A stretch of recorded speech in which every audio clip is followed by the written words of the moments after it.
The New York Knicks just won 11 straight playoff games, built the best offense and the best defense in these playoffs at the same time, and now they're standing one series away from the NBA Finals. But the one team left in their way might be the only team built to stop everything they do.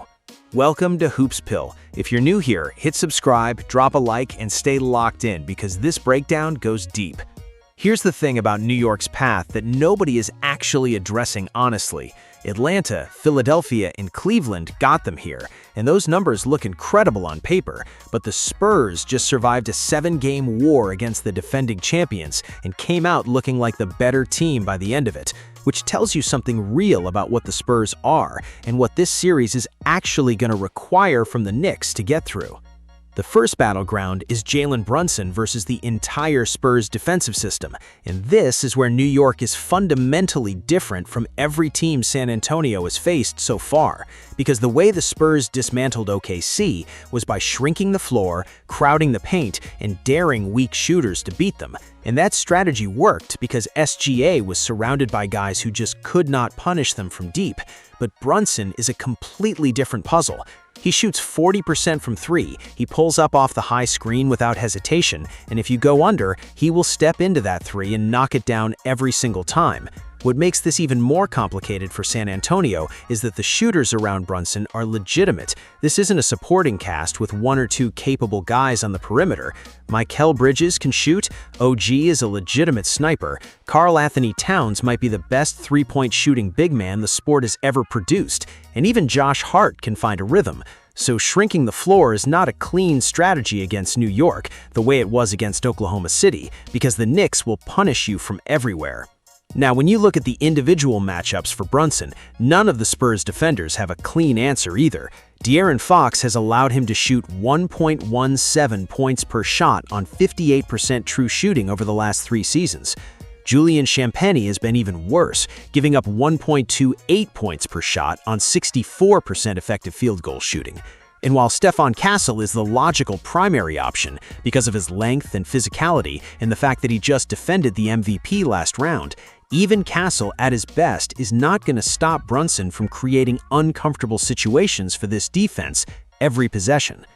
But here's the flip side that most people gloss over, and this is the second battleground. Brunson being a problem on offense is only half the conversation, because defensively, where does he actually go? He cannot guard De'Aaron Fox, he has no chance against Steph Castle, and Dylan Harper coming off the bench is not a hiding spot either. So New York is almost certainly going to put him on Champagnie like they did in that March regular season meeting, which makes sense on the surface because Champagnie is not the primary ball handler, but the Spurs can still run actions to get Brunson switched onto capable guards, and that is where things get genuinely dangerous for New York. The way the Knicks have been protecting Brunson in these playoffs is by sending multiple guys up to the level to prevent those switches from ever happening, and that defensive decision creates its own problem because every time New York overhelps to keep Brunson clean, they are opening up passing lanes and creating kick-out opportunities for a Spurs team that is absolutely capable of making the right reads. And while it is not a guarantee San Antonio punishes that every time, it becomes a real chess match that runs throughout the entire series about whether the Spurs can continuously generate those scramble moments and rip apart the Knicks' defense through ball movement. The third battleground is whether the Spurs can still play physical, bully ball basketball against this New York roster, because against OKC, they had a real size and strength advantage. Castle and Harper could get into smaller guards, touch the paint, and dominate physically. But the Knicks have OG Anunoby, Josh Hart, and Mikal Bridges, guys who are longer, tougher, and not going to get pushed around in the same way. And this also puts a real spotlight on Castle's three-point shooting, which dropped from 44% in the earlier rounds all the way down to the mid-20s against OKC. And if New York can sag off him and load up on his drives, that takes a dimension away from the whole Spurs offense. But if Castle bounces back and shoots well, then everything San Antonio is trying to build on both ends gets significantly easier. The fifth battleground is the one people overlook until someone gets hurt or exhausted in the fourth quarter. Bench recovery, free throws, rebounding, and the ugly possessions where games get decided by depth more than star power.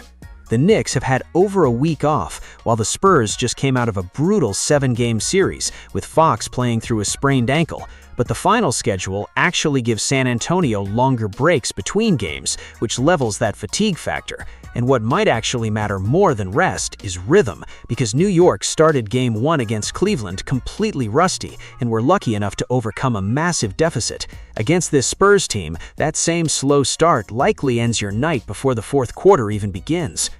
Dylan Harper is the biggest reason the Spurs bench unit can swing this series, because he is not playing like a rookie. He looked the MVP in the face, hit that step-back three, and delivered in critical moments throughout the conference finals. And Keldon Johnson brings something specific against this New York bench, because guys like Deuce McBride and Landry Shamet and even Jordan Clarkson can get hunted in switches, giving Johnson mismatch opportunities that could generate real points in those stretches when the stars are resting, while Mitchell Robinson on the other side can flip the entire momentum of a game and what he does on the offensive glass in a single sequence.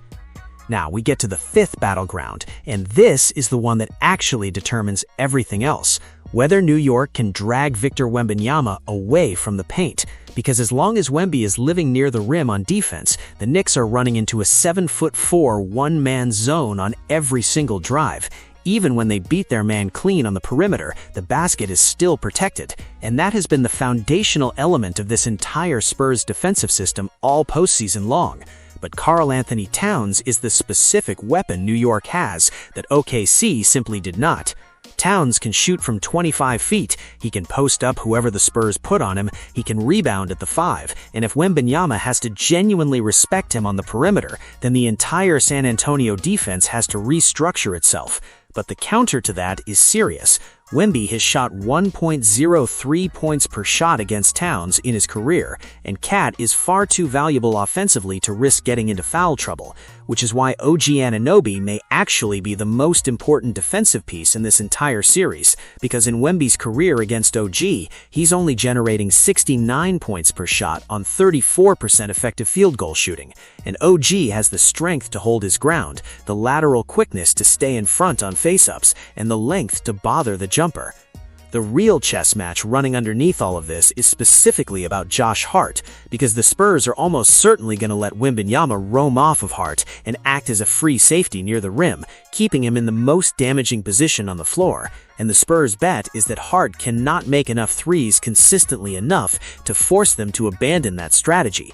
And that bet is not unreasonable, given that Hart has shot roughly 30% from 3 for most of these playoffs. But if Hart hits a few early in a game, or makes one in a massive moment, the Spurs have to make a decision, and if they bring Wemby back out to cover Towns on the perimeter, suddenly every cutter and driver in the New York offense have open lanes, and this is not a minor adjustment. It's the difference between New York's offense functioning completely and the Spurs shutting the whole thing down.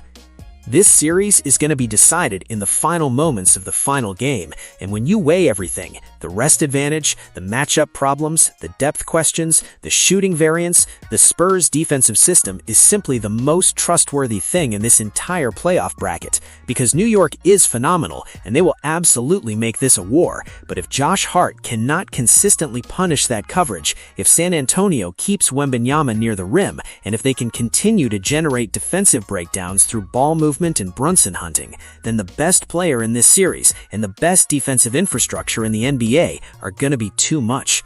San Antonio Spurs in 7 games.